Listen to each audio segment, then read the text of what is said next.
हाय रे प्रधानमंत्री, गाली कितना बार दिया गया ये गिन लिए। देश में बेरोजगार कितना है ये उनको नहीं मालूम है। गाली कितना बार दिया गया ये गिन लिए, लेकिन अदानी के पास 20,000 करोड़ रुपया कहां से आया ये उनको नहीं मालूम है। कभी किसान के ऊपर डंडा बरसाते हैं, कभी जवान के ऊपर डंडा बरसाते हैं, आजकल पहलवान के ऊपर डंडा बरसा रहे हैं।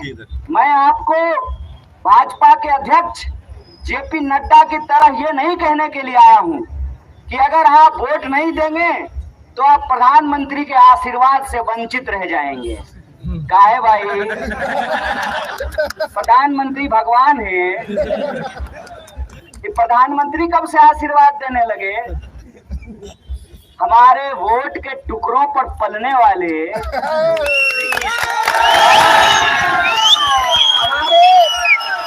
हमारे टैक्स के पैसे पे हवाई जहाज पे उड़ने वाले,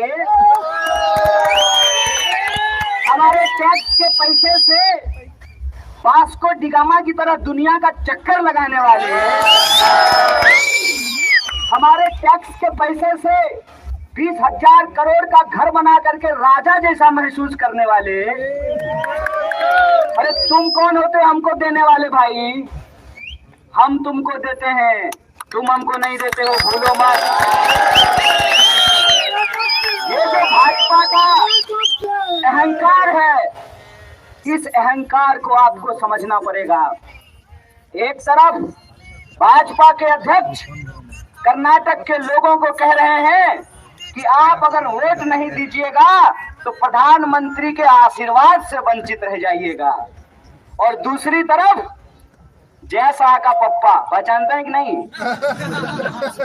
कौन है? हाँ, जय शाह के बाबूजी का नाम है अमित शाह, और अमित शाह इस देश के गृह मंत्री हैं। परिवारवाद नहीं है ना इसमें? है? अरे वाह, आप तो बड़े समझदार हैं। कल आएंगे प्रधानमंत्री परिवारवाद पे भाषण देने के लिए। काश कोई उनको बता देता कि प्रधानमंत्री जी, आपने जिसको मुख्यमंत्री बनाया है ना, उसके डैडी भी मुख्यमंत्री थे। ये परिवारवाद है कि नहीं है? तो जय शाह के पप्पा दूसरी तरफ कहते हैं कि अगर कांग्रेस को वोट दीजिएगा तो दंगा होगा। आपको कैसे पता? आप कैसे जानते हैं? तो एक बात कहते हैं, जिसके मन जैसा हो ना उसकी जुबान वैसी होती है। जिसके दिल में जो बात होती है ना, वो बात जुबान पे आ जाती है। अगर दंगा होगा तो आप तो भाजपा के गृह मंत्री नहीं हैं, देश के गृह मंत्री हैं ना। तो दंगा होगा तो आप सीआरपीएफ भेज दीजिएगा, सीआईएसएफ भेज दीजिएगा। इसमें कोई शक है क्या? ये कर्नाटक के लोगों को डरा रहे हैं, कर्नाटक के लोगों को धमका रहे हैं और कह रहे हैं कि हमको वोट नहीं दीजिएगा तो आपके साथ बुरा होगा। अगर आप चाहते हैं कि पेटीएम की तरह पेसीएम भी चलता रहे, अगर आप चाहते हैं कि 40% की कमीशन वाली यह सरकार चलती रहे, आप अगर चाहते हैं कि आपके बच्चों को रोजगार ना मिले और उनका बच्चा बीसीसीआई का सेक्रेटरी बने, आप अगर ऐसा चाहते हैं तो आपकी मर्जी।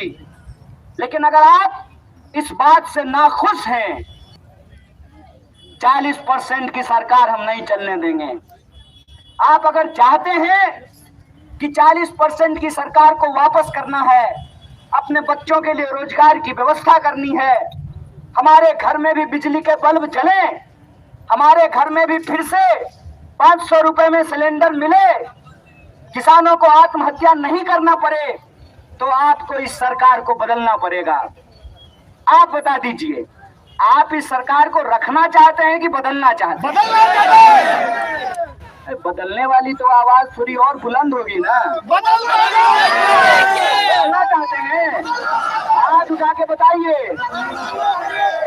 अगर आप बदलना चाहते हैं,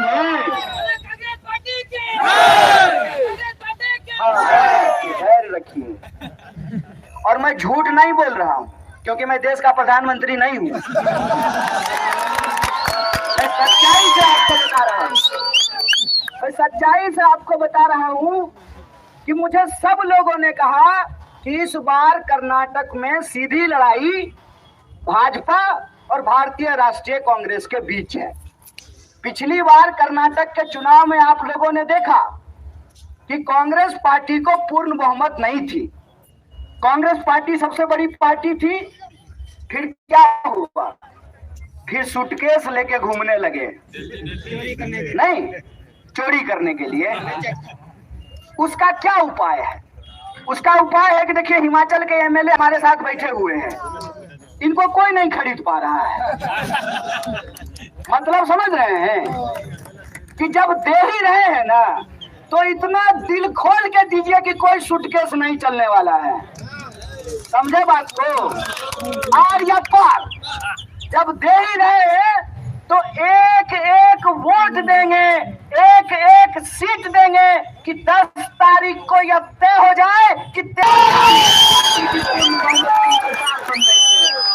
हम चाहते हैं कि अगर इस देश में अदानी का कर्जा माफ हो सकता है तो किसान का भी कर्जा माफ होगा। हम चाहते हैं कि इस देश के भीतर समृद्धि हो, सुरक्षा हो, शांति हो, एकता हो, यह संकल्प हम लेकर के आए हैं। और जब हम सकारात्मकता की बात कर रहे हैं, पॉजिटिव की बात कर रहे हैं, तो प्रधानमंत्री जानते हैं क्या कह रहे हैं? प्रधानमंत्री कह रहे हैं कि हमको 51 बार गाली दिया गया है। कमाल प्रधानमंत्री है, 51 बार गाली दिया गया है। 51 बार की 91 बार, 91 बार उनको गाली दिया गया है।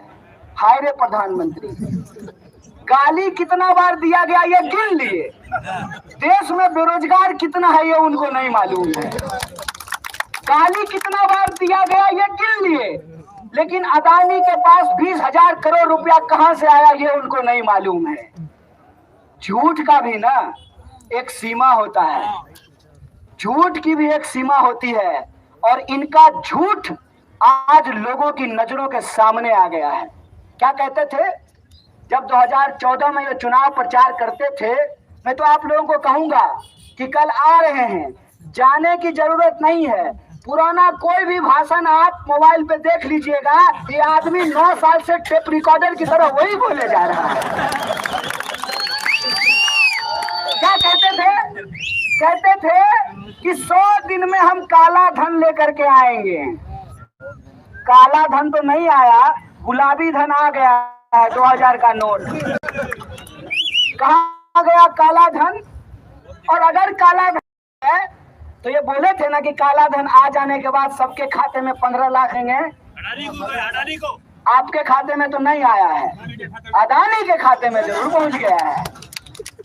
तो मैं आपसे ये पूछना चाहता हूं कि आपने इनके वादों को सुना है। ये कहते थे कि किसानों की आमदनी दुगनी कर देंगे। आमदनी क्या दुगनी करेंगे? किसानों के ऊपर इन्होंने डंडा बरसाना शुरू कर दिया। कभी किसान के ऊपर डंडा बरसाते हैं, कभी जवान के ऊपर डंडा बरसाते हैं, आजकल पहलवान के ऊपर डंडा बरसा रहे हैं।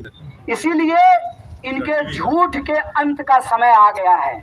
और मुझे इस बात की बहुत खुशी है कि इसकी शुरुआत कर्नाटक की जनता करने जा रही है। पूरा देश टकटकी लगा करके कर्नाटक की तरफ देख रहा है। पूरा देश कर्नाटक को देख रहा है कि कर्नाटक क्या फैसला लेगा। और आपको मैं कहता हूं, आपकी दुआ रही, आपका आशीर्वाद रहा। 13 तारीख को बदलाव सिर्फ कर्नाटक में नहीं होगा, ये 2024 के भी बदलाव का आगाज होगा। इसीलिए कंफ्यूजन तो कहाँ होगा आपका आशीर्वाद? कहाँ मिलेगी आपकी दुआ? और अगर आपकी दुआ मिलेगी तो याद रखिएगा, जैसे एक एक ईंट जोड़ने से घर बनता है, वैसे ही एक एक वोट से एमएलए बनता है, और एक एक एमएलए से बहुमत मिलता है, मेजोरिटी मिलती है। इस बात को याद रखिएगा। मुझे भरोसा है इस बार कर्नाटक में बदलाव होगा और बदलाव की यह बयान पूरे देश में चलेगी और पूरे देश में बदलाव होगा। इसी आशा और विश्वास के साथ, इसी अपील के साथ तमाम जो हमारे नेता हैं, कार्यकर्ता हैं और आप तमाम लोग जिन तक हमारी आवाज पहुंच रही है, आप सबका तहे दिल से शुक्रिया अदा करके अपनी बात को खत्म करूंगा। शुक्रिया। इनकलाब जिंदाबाद। जय हिंद, जय भारत, जय कांग्रेस, जय कर्नाटक।